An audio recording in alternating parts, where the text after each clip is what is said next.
Rescuers worked through the night, reaching some survivors by boat.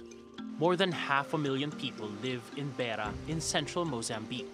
Now, aid groups say up to 90% of the city has been damaged or destroyed. There have been storms in other years, but not like this one. This year has been the worst, washing away homes, clothes, food, and leaving us with nothing. Cyclone Idai made landfall in Mozambique on Friday. Hundreds have been confirmed dead there and in neighboring Zimbabwe and Malawi. Landslides and heavy flooding have also damaged farmlands and infrastructure. An ongoing food shortage in Zimbabwe could intensify as the storm has destroyed crops ready for harvesting. In Mozambique, more than 1,500 kilometers of roads are damaged. That's a blow to nearby countries, which rely on the nation's ports as gateways for trade.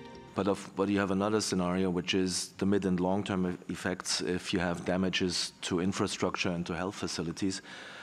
Simple scenarios like assistance to pregnant women or deliveries, assistance to diabetes patients could be hampered. The World Health Organization says 1.5 million people are affected by the storm. The group's already launched a major aid operation to treat injuries and diseases, but it says more help is needed. A call echoed by Mozambican authorities. I've spoken with people in the flooded areas and they are calm and aware of what's happening. They say water is a problem and that we need to increase food and medicine supplies. There's no panic and we'll continue to support them. Half of the population in Malawi and Mozambique lives in poverty. In Zimbabwe, that figure exceeds 70%. And Cyclone Idai is only exacerbating their struggles. Paolo Montecillo, TRT World.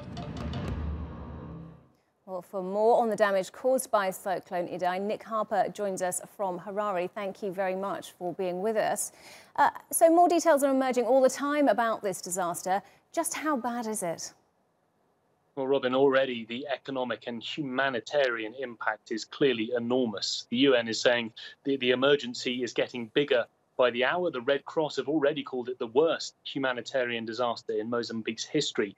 As for the economic impact, as we heard in that report, there's already vast numbers of people who live in poverty in these countries, Mozambique, Malawi, and Zimbabwe. So to have a natural disaster like this hit their countries, it's only going to make the situations much, much worse. Now, those rescue efforts are underway. They're trying to get aid in. I think at this stage, it's very difficult to try and put a figure on exactly how big the economic impact will be, but it's likely to run into the tens of millions of dollars. And when you factor that across 3 countries, it could potentially be even more. What is clear at this stage is that much of the farmland and much of the city businesses across Mozambique, Malawi, and also eastern Zimbabwe have been impacted to the extent that they are simply damaged, destroyed, or now underwater.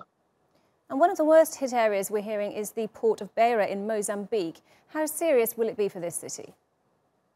Well, this is a vital city to the infrastructure, to the economy in Mozambique. It is one of the major port cities for Mozambique, but also it impacts all of the surrounding countries because that is where many of the imports that end up in Zimbabwe, a landlocked country, come into Africa. Millions of dollars worth of trade takes place every year through that gateway to the African continent there in Mozambique. And many of the people who live there in the city will be impacted by the fact that this port city is severely disrupted as a result of the cyclone. And we're hearing, of course, that many fields have been flooded, which will have an impact on agriculture. How will farmers and food supplies be coping? Well, yes, we're hearing figures along the lines of about 200,000 hectares of rice land in Mozambique, simply underwater now, completely flooded out. That will not be able to be farmed. And then in the eastern highlands in Zimbabwe, in Manicaland, there are normally coffee plantations, tea plantations, also sugarcane being grown there.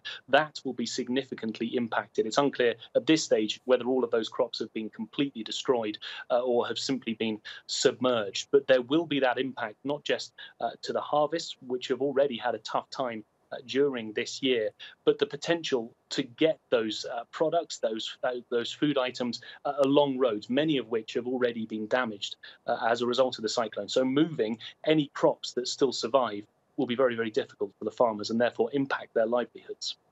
And you mentioned the roads there, and so the infrastructure will, of course, in many places have been completely destroyed by this cyclone. What sort of further implications does that have? Well, another impact for Zimbabwe in particular, they have to rely on fuel to be imported from abroad. So all of their petrol, all of their diesel has to come into the country from abroad. And the majority of that, if not all of it, comes in via the port city of Beira. We already know that there is some fuel stockpiled there, something in the region of about 200 million litres of fuel, which should last Zimbabwe about a month and a half. But the problem now is getting it into Zimbabwe and also allowing new imports of fuel to come in. Here in the city of Harare, there are already tremendous queues outside nearly every petrol station in the city, completely backed up as a result of fuel shortages. This cyclone and the fact that they will not be able to get new fuel very easily into the country will only make that worse. We're being told that the pumping station in the port city of Beira will be back up by the end of next week, but potentially that could be far longer because they're still in the early phase of assessing exactly how bad the damage is to that pumping station. OK, Nick Harper, thank you very much for that update from Harare.